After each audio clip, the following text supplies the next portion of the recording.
Prime Minister Mark Carney was also promoting that new tranche of projects being sent to the Major Projects Office, and one of those announced yesterday was a proposed Crawford nickel mine north of Timmins, Ontario. Once it's up and running, it is expected to be the largest nickel sulfide mine in the Western world. Now, it's another project championed by Doug Ford's Progressive Conservative government, but that Premier wants more. To talk more about what Ontario did and didn't get is the Minister of Energy and Mines, Stephen Lecce. Hi, Minister. Welcome back to Power Play. Thanks so much. Last time we spoke to you, it was after that first tranche was announced, and you said you were happy with the announcement of those small modular nuclear reactors, but you really wanted the federal government to look at large-scale nuclear projects like the one that you're hoping for in Port Hope. Does that mean that you're disappointed by yesterday's announcement? Look, we welcome the support for the Crawford nickel mine. This is a big one for Canada.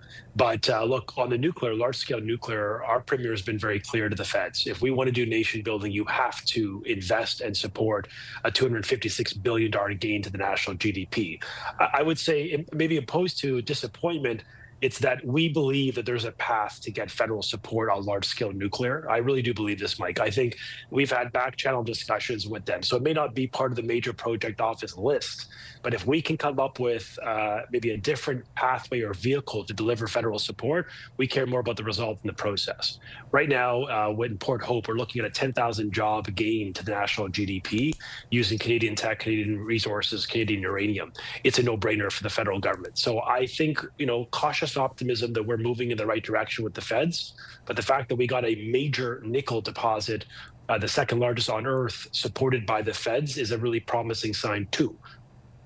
So what does that path look like when you said that there are back channels and potentially another path other than the Major Projects Office?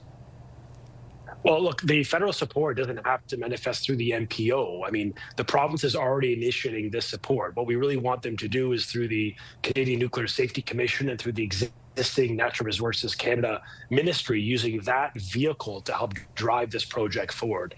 And I'm actually, optimistic that the federal government understands why we mean business when it comes to building large scale, not just a small modular reactor, which we're building the first in the G7, but we want the feds to readily recognize two things. It is in the national interest to build Canadian technology. It is in the national interest to backstop or to help finance this build out when we're talking about the largest on earth. So the feds have said to us, look, we're going to work with you. They have been working with us.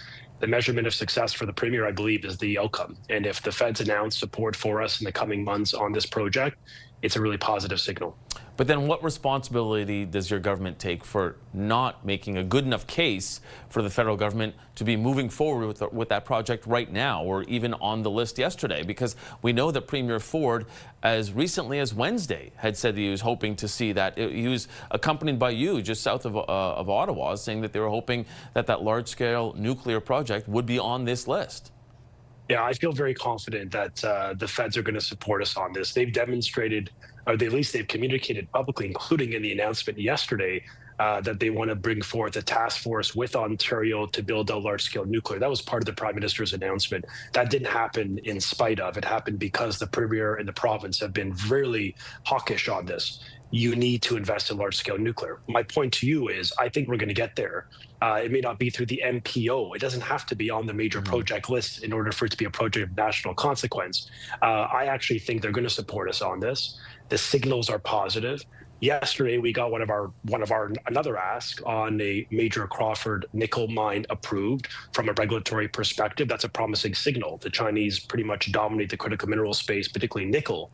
Having Ontario and Canada play a critical role in ending the stranglehold of the Chinese mineral supply chain is a positive step forward. So we got small modular reactors the first batch, a major mine in the second, and discussions all outside of the major project office discussions on moving some of our large-scale nuclear projects forward. I'd say it's actually been very promising.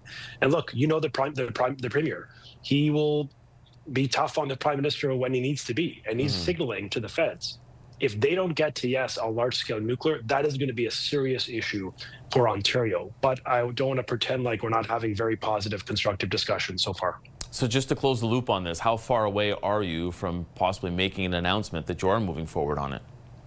Look, I don't want to prejudice the feds, get ahead of them, but I do think in the coming months you're going to see collaboration between the levels of government. We're working on a cooperation agreement, for example, with the federal government, specifically when it comes to ending duplication. So on the Ring of Fire, for example, the feds use one project, one review. We use one project, one process. We're talking about the same thing. Ending duplication. So on the Ring of Fire roads, we're actually right now actively negotiating a cooperation agreement between our levels of government where there's a bona fide provincial environmental assessment. The feds would recognize that and respect it. So look, the signals are promising. And, I'm the first to recognize I want to move at a greater sense of speed. We need to have a bias of action in this post-Trump world. But the cooperation agreement, I believe, could be signed really in the next sort of few short months, maybe as soon as Christmas, frankly. We're moving quick. The feds recognize our importance of the duplication ending because the Ring of Fire adds about $22 billion to national GDP, creates thousands of jobs, including opportunity for Indigenous equity participation. So it's a win-win for the environment, for the clean energy economy, because either we're buying Chinese minerals fueled with coal power, or we're using Ontario's ethical mineral deposits with the cleanest electricity grid on earth. It's just so obviously in the national interest, which is why I believe in the next few months, Mike, you're going to actually see progress on all these fronts. You mentioned the Ring of Fire. I mean, Premier Ford has talked a lot about it and really implored the federal government, as he said, to get out of the way of some of these projects, calling for this one project, one process. Do you think that the Major Projects Office is an unnecessary layer of bureaucracy then? I guess, well, time will tell to see the efficacy. The office was just stood up. They've obviously appointed a credible individual to lead it, but I think it's hard to assess to date. I think what we want to guard against is the creation of another bureaucratic office only to, for these projects to sit on someone's desk for thousands of days like it did under the status quo. For our part in Ontario, let me tell you how we are championing change and reform. We brought forth a law that cuts the permitting timeline by 50% in Ontario with actual regulation that backs it up. We are saying to the market, to investors, both domestic and international, you have certainty. When you put dollars in this province, you will get to yes. We're giving them a 2-year average turnaround time through what we call the one project, one process reform. So we're leading. It can be done. And to the feds, I'd argue we're all watching to make sure that this office is effective, is speedy, and frankly, market-oriented. We cannot afford more delay in a world or a time when we're dealing with the post-Trump era, where we got to really stand up for the province and work with a greater sense of speed. There's another project that the Premier continues to bring up, and that's the tunnel for the 401. Your own government's feasibility study on the project is likely years away from being completed. So what is the justification for going and putting this on the major projects list if you still don't know if it's feasible? Look, I mean, part of the whole premise of nation building is accepting what are the problems we need to fix. And one of the great challenges Canada's facing, particularly in Ontario, is the congestion that literally is paralyzing our ability to do economic development, to move, product through the market. I mean, we are in Toronto, regrettably, #1 in the wrong category, which is the most congested city in the continent. We have a huge productivity gap.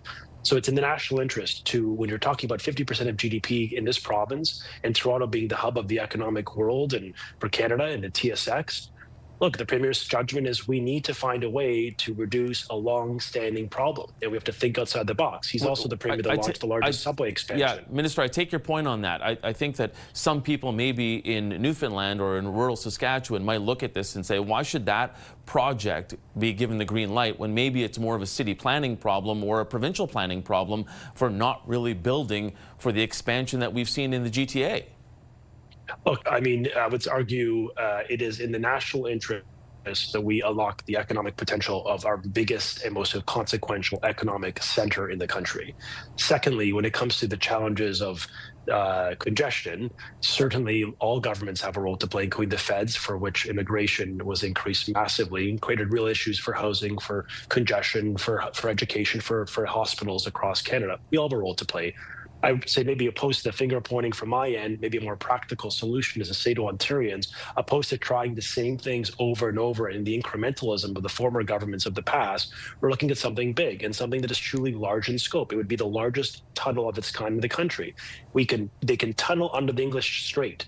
You can tunnel all over the world. It is done in contemporary settings with modern industrialized economies. Premier is saying, look, why can't we do it here? We have some of the most effective tunneling industries, a very effective and well-trained skilled labor sector. I So understand. why not? I understand that, Minister, but also Global News has reported that a preliminary study on the tunnel found, quote, several financial and construction challenges and risks to the project, also finding the potential for roadway collapse. Is that not enough to walk away from that? Look, I think the government's intention is to find a way forward on a project that reduces congestion and supports economic growth in the country's most important economic zone. That's the Premier's intention. Working with the feds, we hope, will get them there. But in the meantime, we're going to be doing, I think, other practical solutions. Like we're building the largest subway expansion in North America is happening as we speak, the Ontario line, the largest GO train expansion.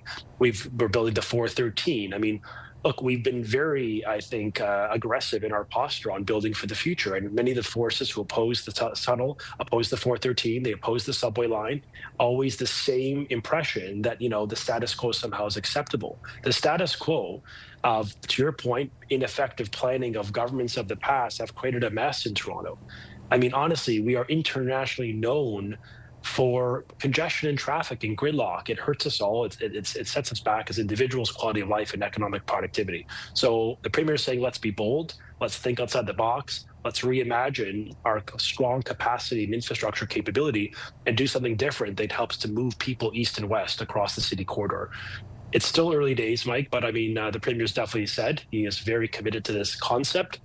And I guess there's more work to do for sure, but we are going to keep working with the federal government to make the case they need to invest in large-scale infrastructure projects that reduce congestion, that reduce emissions, that improve economic growth in the country. It's a check mark on all three of those imperatives.